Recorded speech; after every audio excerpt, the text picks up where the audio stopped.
सृष्टि का निर्माण करने के बाद विधाता एक बहुत बड़ी दुविधा में पड़ गए। दुविधा और परेशानी का कारण था उनके द्वारा बनाए गए ये इंसान। इंसान के साथ कुछ भी बुरा होता तो वे ऊपर देखकर चिल्लाते, अपनी भड़ास निकालते थे। जब भी कोई मुसीबत आती तो इंसान भगवान के द्वार में खड़े होकर अपनी परेशानियां गिनाया करते और उनसे कुछ न कुछ मांगते रहते। ऊपर वाला इससे बहुत दुखी था, क्योंकि यह हर एक इंसान की बात बन गई थी कि वो अपने साथ कुछ भी घटित होने पर भगवान को दोष दिया करता था। इन सभी समस्याओं के निराकरण के लिए एक दिन सृष्टिकर्ता ने अपने सभी देवताओं की बैठक बुलाई और उन्होंने सभी देवताओं से कहा, शायद मैं मनुष्य की रचना करके बहुत बड़े संकट में पड़ गया हूँ। कोई न कोई इंसान हर समय दुखी होकर मुझे सब जगह ढूंढता रहता है और वो मुझ तक पहुंचकर अपनी सारी परेशानियां साझा करता है, और इसी कारण न तो मैं सही से ध्यान कर पा रहा हूँ और न ही कहीं शांतिपूर्वक रह पा रहा हूँ। सभी देवतागण उनसे बोले, भगवान, आप परमपिता हैं, हम आपकी किस प्रकार सहायता कर सकते हैं? भगवान ने देवताओं से कहा, कृपया मुझे कोई ऐसा स्थान बताइए जहाँ मानव नाम का यह प्राणी कभी न पहुँच सके। भगवान के इस प्रश्न को सुनकर सभी देवताओं ने अपना मत रखा और सर्वप्रथम इंद्रदेव ने सलाह देते हुए कहा, भगवान, आप हिमालय की चोटी में जाकर ध्यान करें। वहाँ कोई भी नहीं पहुँच सकता।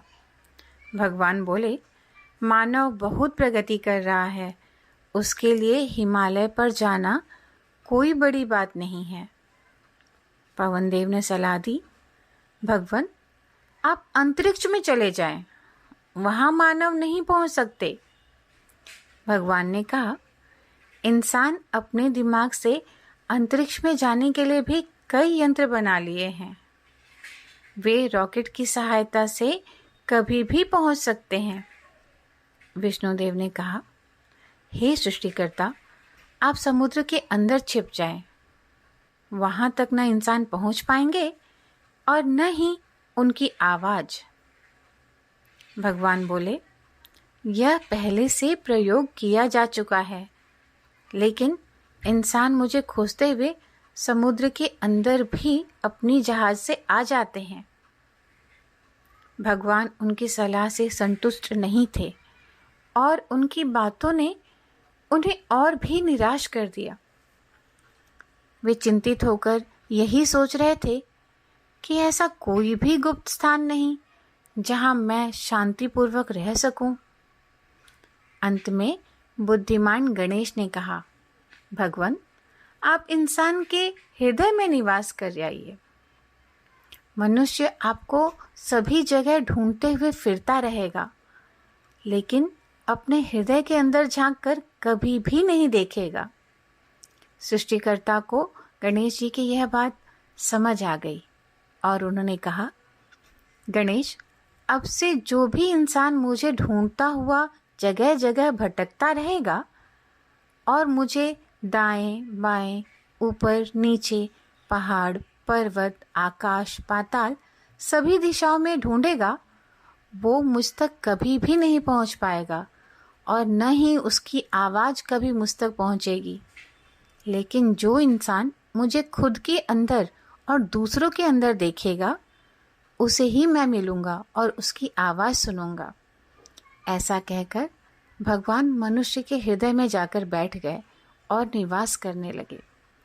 लेकिन इंसान आज भी उन्हें अपनी अंतरात्मा में खोजने की बजाय अन्य जगह में ढूंढते हुए मारा मारा फिर रहा है।